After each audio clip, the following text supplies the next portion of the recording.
UP board class 10th subject math exercise 7.4 चल रही थी, निर्देशांक ज्यामिति। और इसका एक क्वेश्चन मैं आपको करवा चुका हूं। आज ये क्वेश्चन नंबर 2।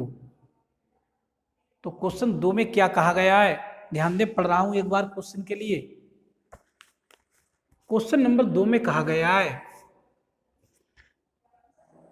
x और y में एक संबंध ज्ञात करो यदि बिंदु x, y 1, 2 और 7, 0 संरेखी हैं। मीन्स ये एक ही रेखा में है। तो 3 बिंदुओं को इन्होंने एक ही रेखा में बता दिया। ये रेखा एक, तो ये 3 बिंदु एक ही रेखा में है। एक बिंदु है x, y, एक दूसरा बिंदु है 1, 2, एक तीसरा बिंदु है 7, 0। तो ये तीनों बिंदु एक ही रेखा में है। अगर ये तीनों बिंदु एक ही रेखा में है तो इनसे त्रिभुज तो बनेगा नहीं। तो जब त्रिभुज बनेगा नहीं, अगर ये एक रेखा में ना होते तो इनसे त्रिभुज खिंच जाता। लेकिन ये तीनों एक ही रेखा में यदि आ गए तो हम मिलाएंगे तो त्रिभुज बनेगा ही नहीं। और जब त्रिभुज बनेगा नहीं तो त्रिभुज का क्षेत्रफल 0 होगा।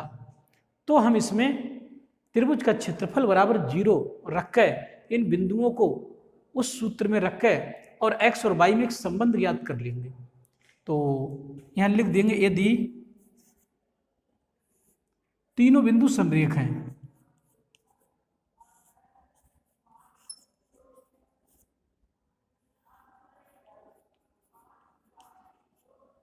यदि तीनों बिंदु संरेख हैं तो त्रिभुज का क्षेत्रफल बराबर 0,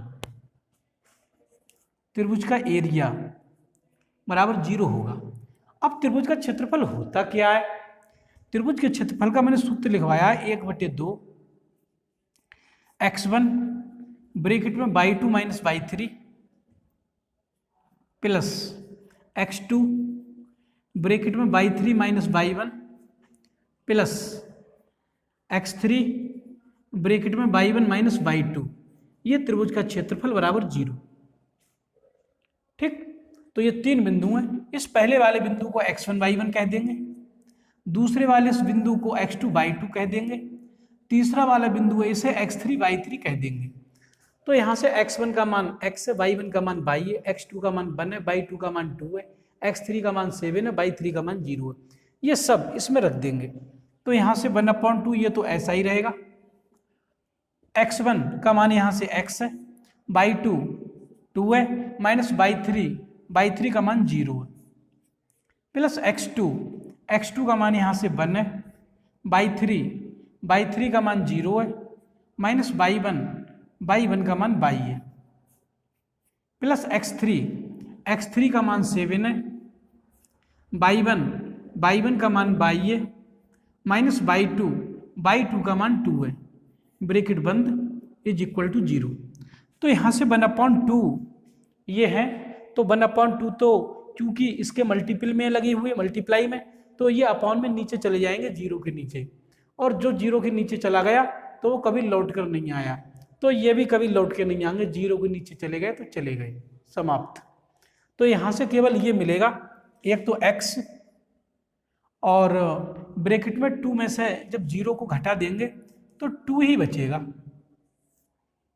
और वहां से 0 का तो कोई मतलब ही नहीं रहा, 1 की मल्टीप्लाई बाई में हो जाएगी तो माइनस का बाई रह जाएगा ये। और यहाँ से प्लस के 7 के अंदर मल्टीप्लाई कर देंगे तो प्लस के 1 तो 7 बाई मिलेंगे, और माइनस यहाँ से 7 की और 2 की भी यहाँ से गुणा होगी तो ये माइनस के मिलेंगे 14, ब्रैकेट बंद इज इक्वल टू 0। ये 1/2 0 के नीचे चले गए, मल्टीप्लाई के थे तो ये वहां पर जाके समाप्त हो गए। ठीक, इससे केवल हल करने को रह गया है 2 की x की मल्टीप्लाई 2x, 7 बाई में से 1 बाई घट जाएगा तो प्लस के 6 बाई तो रह ही जाएंगे, माइनस के 14 इज इक्वल टू 0। यहाँ से 2x plus 6y is equal, ये माइनस के 14 इस साइड में ले जाएंगे तो प्लस के हो जाएंगे। इन दोनों से 2 कॉमन ले रहा हूँ, तो यहाँ से x प्लस 2 3 6 1 y बराबर यहाँ से 14। ठीक, तो ये बात समझ में आ गई होगी ना।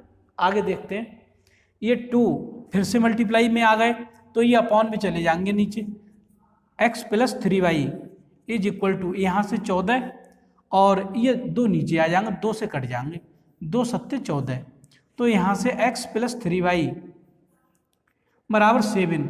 तो ये आया x और y में संबंध, x और y में क्या संबंध आया, x प्लस 3y बराबर 7। ठीक, तो यहाँ से x प्लस 3y बराबर 7, ये x और y में एक संबंध आया निकल के।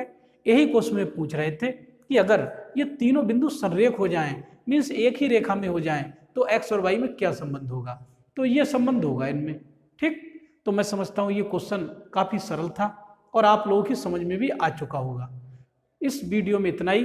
वीडियो को लाइक कर दें, चैनल को सब्सक्राइब कर दें और मेरे द्वारा पढ़ाई जाने वाली इस वीडियो को यार दोस्तों में भी शेयर कर दिया करो, जिससे गरीब और कमजोर वर्ग के छात्र भी इस निःशुल्क, सस्ती और मुफ्त शिक्षा से लाभान्वित हों और भविष्य में एक अच्छे गणित छात्र के रूप में जाने जा सकें। इस वीडियो में इतना ही। धन्यवाद।